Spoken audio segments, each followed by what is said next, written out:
termasuk bawahnya kitab Ulangan pasal 6 ya, kitab Ulangan pasal 6 ayat 4 dan ayat 5. Dengarlah hai orang Israel, Tuhan itu Allah kita, Tuhan itu Esa. Kasihlah Tuhan Allahmu dengan segenap hatimu dan dengan segenap jiwamu dan dengan segenap kekuatanmu. Loh, kurang jelas ya apa ayat ini. Jadi kalau kita ngomong keesaan Tuhan, tauhid, kurang jelas ya apa ayat ini. Makanya istilah saya akal waras tidak akan menuhankan selain Allah. Akal waras loh ya. Entah lagi nih akale gak warasan itu ya bang.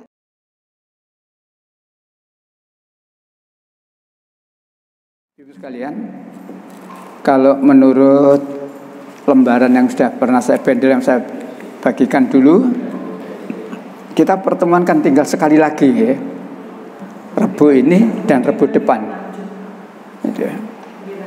itu. Jadi pagi ini menurut rencana kemarin, masalah atau bab 456 halaman 5, 6 dan 7 ya, halaman 5, 6 dan 7 yang kita bahas pada pagi hari ini.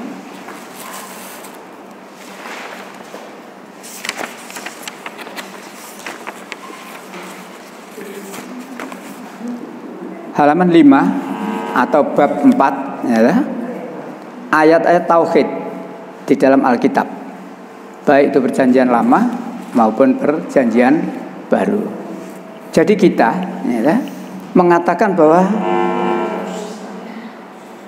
di dalam Alkitab ada ayat-ayat tauhid itu tidak omong kosong, tidak asal pernyataan, tetapi kita bisa menunjukkan buktinya. Ini loh buktinya, bahwa yang mengatakan Allah Esa itu tidak Quran saja.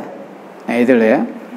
Jadi yang mengatakan Allah Esa, la ilaha illallah, tidak Tuhan selain Allah, itu tidak hanya Al-Quran, tapi di Alkitab juga banyak ayat-ayat seperti itu. Nah makanya di situ saya tulis ya. Jadi kalau misalkan ada orang ingin bukti ya, ibu tinggal nunjuk saja itu loh buktinya ya, di lembaran itu. Kitab Ulangan pasal 4 ayat 35 ya kan? Engkau diberi melihatnya untuk mengetahui bahwa Tuhanlah Allah, tidak ada yang lain kecuali Dia. Jadi kalimatnya juga tegas sekali ya. Kalau kita hanya mengungkap Al-Quran, menunjukkan ayat Al-Quran, mereka akan berkata itu kan Quran. Tapi kita tidak menunjukkan Quran, kita menunjukkan ayat dari Alkitab. Dilanjutkan ayat 39 dan ayat 40. Sebab itu ketahuilah pada hari ini dan camkanlah bahwa Tuhanlah Allah yang di langit di atas dan di bumi di bawah, tidak ada yang lain. Berpeganglah pada ketetapan dan perintahnya yang kusampaikan kepadamu pada hari ini, supaya baik keadaanmu dan keadaan anak-anakmu yang kemudian, dan supaya lanjut umurmu di tanah yang diberikan Tuhan Allahmu kepadamu untuk selamanya. Jadi sesuai dengan judulnya itu, tentang ayat-ayat tauhid di dalam Alkitab.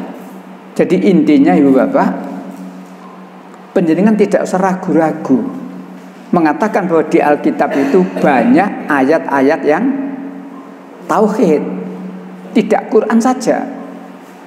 Bedanya, kalau Quran itu tauhid ya, tidak ada kemudian ayat yang diselempengkan menjadi lebih dari satu, tidak ada.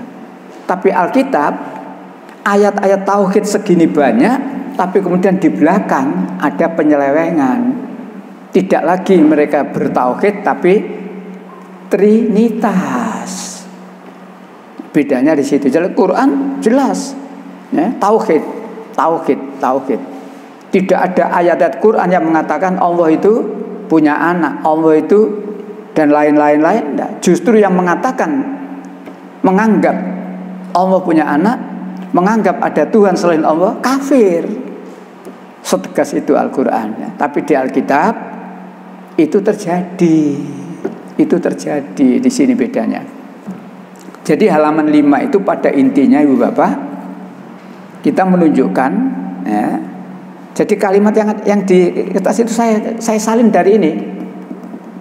Jadi itu saya salin dari Alkitab ya, itu. Termasuk bawahnya kitab Ulangan pasal 6 ya, kitab Ulangan pasal 6 ayat 4 dan ayat 5. Dengarlah hai orang Israel, Tuhan itu Allah kita, Tuhan itu Esa. Kasihlah Tuhan Allahmu dengan segenap hatimu dan dengan segenap jiwamu dan dengan segenap kekuatanmu. Lu kurang jelas ya apa ayat ini. Jadi kalau kita ngomong keesaan Tuhan, tauhid, kurang jelas ya apa ayat ini. Makanya istilah saya, akal waras tidak akan menuhankan selain Allah. Akal waras loh ya. Entah lagi nih akale gak warasan itu, bang, jelas ini ya. Dengarlah hai orang Israel, Tuhan itu Allah kita, Tuhan itu Esa. Kasihlah Tuhan Allahmu. Jadi di Alkitab itu kalau ngomong Tuhan, yang firman Allah ya, digandengi Tuhan Allahmu, supaya orang tidak kesasar, tidak keblinger menuhankan selain Allah. Termasuk Yesus sendiri berkata kepada Bani Israel, itu di Perjanjian Baru nanti ya, di Injil Markus itu.